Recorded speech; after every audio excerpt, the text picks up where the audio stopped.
बिस्मिल्लाहिर्रहमानिर्रहीम। Second year आज हम देख रहे थे क्वेश्चन नंबर 19। तो क्वेश्चन नंबर 19 को आपने अच्छे से गौर से तसल्ली के साथ समझना है क्योंकि ये थोड़ा सा टफ मेथड है, ठीक है, रैंक और रिलेशन का। अभी तो आप सिंपल रैंक और रिलेशन के क्वेश्चंस देख रहे थे जिसमें आप रैंकिंग करते थे और फार्मूले में पुटिंग करते थे, ठीक है। कुछ क्वेश्चन ऐसे थे जिसमें रैंक की ज़रूरत नहीं होती, ठीक है, जिसमें अगर 1 2 3 इस तरह मतलब वैल्यू स्टार्ट होकर सपोज जहाँ तक जाएँ 10 तक जाएँ, 12 तक जाएँ, 15 तक जाएँ, मतलब 1 से स्टार्ट होकर सीक्वेंस से नंबर जिसमें 1 भी है, 2 भी है, 3 भी है, अप टू 100, ये जहाँ तक सीक्वेंस से नंबर जा रहे हो, ठीक है, उसमें रैंक की ज़रूरत नहीं होती। उसमें जस्ट आप डी निकाल के और डी स्केयर निकाल के फार्मूले पुट कर देते हैं। लेकिन जो कुछ क्वेश्चन ऐसे जिसमें बड़ी बड़ी वैल्यूज़ भी होती हैं, ठीक है, उसकी फिर आप रैंकिंग करते हैं। रैंकिंग के बाद आप उसका डी और डी स्केयर निकाल के फार्मूले पुट करते हैं। लेकिन आज हम पढ़ेंगे टाई वाले क्वेश्चंस। अगर ऐसा डाटा जिसमें टाई हो रहा हो, टाई मतलब जिसमें वैल्यूज़ रिपीट हो रही हो, ठीक है, जिसमें वैल्यूज़ रिपीट हो रही हो तो उसकी रैंक और रिलेशन आप कैसे फाइंड करेंगे, ठीक है। जिसमें सबसे पहले आपने डाटा को देखना है कि आपका डाटा में ऐसी वैल्यूज़ रिपीट तो नहीं हो रही। अगर रिपीट नहीं हो रही तो आप सिंपल जो है जिस तरह आप रैंक और रिलेशन निकालते वैसे ही करेंगे। लेकिन अगर आप देखें कि डाटा में वैल्यूज़ रिपीट हो रही हो तो जो टाई डाटा हो, इसे हम क्या कहते हैं, टाई डाटा। जिस वैल्यूज़ में डाटा आपका टाई कर रहा हो तो उसको फिर हम कैसे सॉल्व करेंगे, ठीक है। अब जिस तरह आपका 2 डाटा सेट है, कॉर्पोरेशन ए का डाटा है, एक आपका कॉर्पोरेशन बी का डाटा है, ठीक है। तो अब देखें आप कॉर्पोरेशन ए के डाटा में वैल्यूज़ आपकी रिपीट हो रही हैं। जैसे आपका 3 रिपीट हो रहा है, 4 रिपीट हो रहा है, 5 रिपीट बार बार रिपीट हो रहे हैं, ठीक है। इसी तरह कॉर्पोरेशन बी में भी आपका 3 रिपीट हो रहा है, 4 रिपीट हो रहा है, 2 भी रिपीट हो रहा है, ठीक है। तो अब इसको हम कैसे सॉल्व करेंगे। जो टाई डाटा है, टाई डाटा को हम कैसे सॉल्व करके रैंक और रिलेशन फाइंड करेंगे। तो टाई डाटा का थोड़ा सा मेथड अलग होता है। तो ये आप कैसे करेंगे। सबसे पहले आपने जो डाटा है ये आपका ओरिजिनल डाटा है, ठीक है, जिसमें वैल्यूज़ रिपीट हो रही हैं, टाई कर रही हैं। सबसे पहले इनका रैंक निकालें, ठीक है। जिसका सबसे छोटी वैल्यू क्या थी, 1 2 थी, इसको हमने क्या दे दिया, नंबर 1, ठीक है, रैंक किया हुआ मैंने 1। उसके बाद छोटी कौन सी वैल्यू है, 3 वैल्यू है। 2 के बाद छोटी कौन सी वैल्यू है, 3। तो 3 अब वैल्यूज़ रिपीट हो रही हैं, ठीक है। 2 हो गया 1, इसी तरह 3 को मैं क्या कह दूंगी, 2, अगले 3 को मैं क्या कह दूंगी, 3, उससे अगले 3 को मैं क्या कह दूंगी, 4, और उससे अगले 3 को मैं क्या कह दूंगी, 5, ठीक है क्लास। फिर इसी तरह 3 के बाद कौन सी छोटी वैल्यू, 4 है, तो 4 को मैं कह दूंगी 6, फिर इसे अगले 4 को मैं कह दूंगी 7, और अगले 4 को मैं कह दूंगी 8। इस तरह 4 के बाद छोटी कौन सी वैल्यू, 5, तो फिर 5 को मैं कह दूंगी 9, उससे अगले 5 को मैं कह दूंगी 10, और उस अगले 5 को मैं कह दूंगी 11, ठीक है। ये आपका टोटल 11 वैल्यूज़ थी। 11 वैल्यूज़ की रैंकिंग मैंने कर लिया, ठीक है। सबसे छोटी वैल्यू थी 1, इसको मैंने 2 को 1 कह दिया।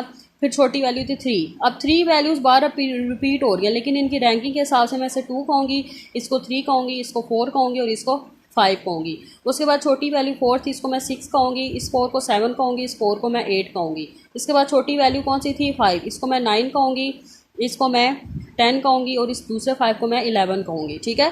इसी तरह अब बी वैल्यूज़ को भी रैंक करें। सबसे छोटी वैल्यू क्या, 2 है, ठीक है। तो 2 को हम इसको 1 कहेंगे, इस 2 को हम 2 कहेंगे, इस 2 को हम 3 कहेंगे, इस 2 को 4 कहेंगे, और इस 2 को मैं 5 कहूँगी। ये रैंकिंग की हुई है मेरे। फिर 3 छोटी वैल्यू, इसको मैं 6 कहूँगी, इसको मैं 7 कहूँगी, इसको मैं 8 कहूँगी, ठीक है। उसके बाद छोटी वैल्यू 4 है, इस 4 को मैं 9 कहूँगी, इस 4 को मैं 10 कहूँगी, और दूसरे 4 को मैं 11 कहूँगी। ये आपने 11 वैल्यूज़ का रैंक कर लिया, ठीक है क्लास।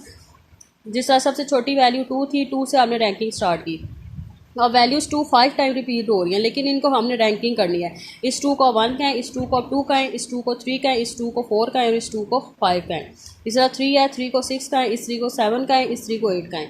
इस तरह फिर 4 है, इस 4 को 9 कहें, इस 4 को आप दूसरे 4 को आप 10 कहें, और इस 4 को आप 11 कहें, ठीक है क्लास। अब आपने ये रैंकिंग कर लिया, ये जो सर्कल में मैंने लिखा है। अब आपने देखना है कि जो वैल्यूज़ रिपीट हो रही थी, जिस तरह 2 रिपीट नहीं हो रहा था वो 1 था, 2 रिपीट नहीं हो रहा था, लेकिन उसकी रैंक क्या थी, 1, तो इस 1 को as it is rank A में लिख दें। रैंक ए का कॉलम बनाए और उसमें इस 2 की जो रैंक आपने 1 किया इसको 1 को इधर लिख दें।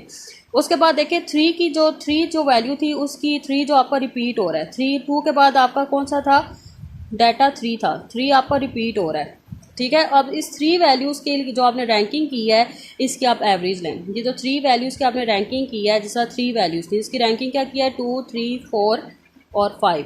अब 2 3 4 5 इसकी एवरेज लें। 2 + 3 + 4 + 5 डिवाइडेड बाई 4, तो आपकी वैल्यू क्या आएगी, 3.5। अब इस 3.5 को 3 की जगह लिख दें, 3.5 3.5 3.5 3.5, ठीक है क्लास। जहाँ पे 3 आता था वहाँ पे आप इस एवरेज की वैल्यूज़ लिख दें, ठीक है। अब जिस आपने यहाँ पे 2 3 4 5 लिखा था, इनकी एवरेज लें, ठीक है। तो आपने 3 की रैंकिंग क्या की थी, 2 3 4 5, इन 2 + 3 + 4 + 5 की एवरेज लें। अब 2, 3, 4, 5 की जगह क्या आपने लिखना है 3.5, 3.5, 3.5 और 3.5। उसके बाद वैल्यूज़ को 3 के बाद कौन सी रिपीट हो रही थी 4, तो 4 की रैंकिंग क्या की थी आपने 6, 7, 8। अब इसकी भी एवरेज लें 6 + 7 + 8/3 = 7। ठीक है, अब इसकी जगह 3 की जगह इस 3 में आपने 4 की जगह आप 7 लिख दें, 7, 7, 7, सॉरी 7, 7 और 7।